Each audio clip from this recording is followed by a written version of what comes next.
এরপর রোজা রেখে আতর দেয়া যাবে, কোনো সমস্যা নাই, পারফিউম দেয়া যাবে, সমস্যা নেই, আই ড্রপ দেয়া যাবে, চোখে ড্রপ দেয়া যাবে, আইলাইনার দেয়া যাবে, কাজল দেয়া যাবে, এগুলোতে রোজা ভাঙে না।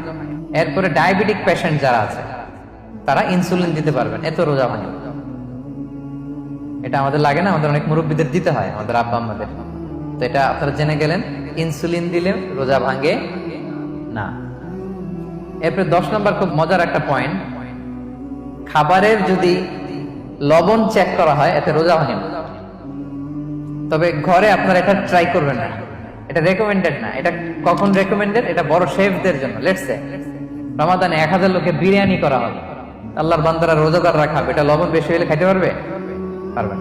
এজন্য যিনি শেফ, প্রধান বাবুর্চি, উনি লবণটা ট্রাই করতে পারবেন, করে সাথে সাথে কুলি করে ফেলবেন, ভিতরে তো কিছু গেল না, এতে রোজা ভাঙে না। তাই বলে প্রতিদিন ঘরের রান্নাতে আবার এটা করতে যায় না। ঘরে দুইজন, আপনি আপনার হাজবেন্ড ওয়াইফ টোনাটুনি একটা হইলেই হইলো, কি বলেন? লবণ বেশি হবে কম হবে, কিন্তু বড় প্রোগ্রাম, অনেক রোজাদাররা একসাথে ইফতারি করবে, এটা তো লবণাক্ত হইলে খাওয়া যাবে না।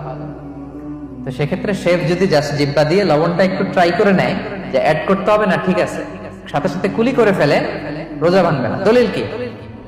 দলিল হচ্ছে কাঁচা ডালের মেসওয়াক। রাসূল সাল্লাল্লাহু আলাইহি ওয়াসাল্লাম কাঁচা ডালের জাইতুনের মেসওয়াক দিয়ে তিনি সেওয়াক দিয়ে মেসওয়াক করতেন। তো কাঁচা জাইতুনের আপনারা মেসওয়াক করছেন, এটা কিন্তু অনেক লবণাক্ত, সল্টি, এটার মধ্যে একটা ঝাঁঝালো ভাব আছে। তো এটা আপনার জিহ্বায় লাগলে কি রোজা ভেঙে যায়? ভাঙে।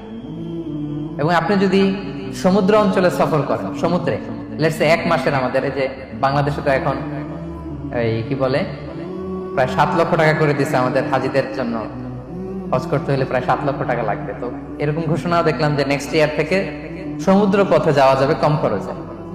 তো কেউ যদি এমন হয় সমুদ্রের সফরে দীর্ঘ সময়, আপনি অজু করবেন কি দিয়ে? সাগরের পানি দিয়ে। তো সাগরের পানি কেমন?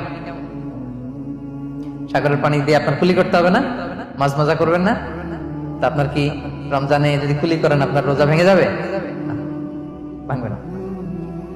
এ থেকে স্কলাররা দলিল নিয়েছেন যে এরকম জরুরি প্রয়োজন হলে আপনি খাবারের স্বাদটা, লবণটা দেখতে পারবেন, সাথে সাথে কুলি করে ফেলবেন, এতে আপনার রোজা ভাঙবে না ইনশাআল্লাহ বিইজনিল্লাহ।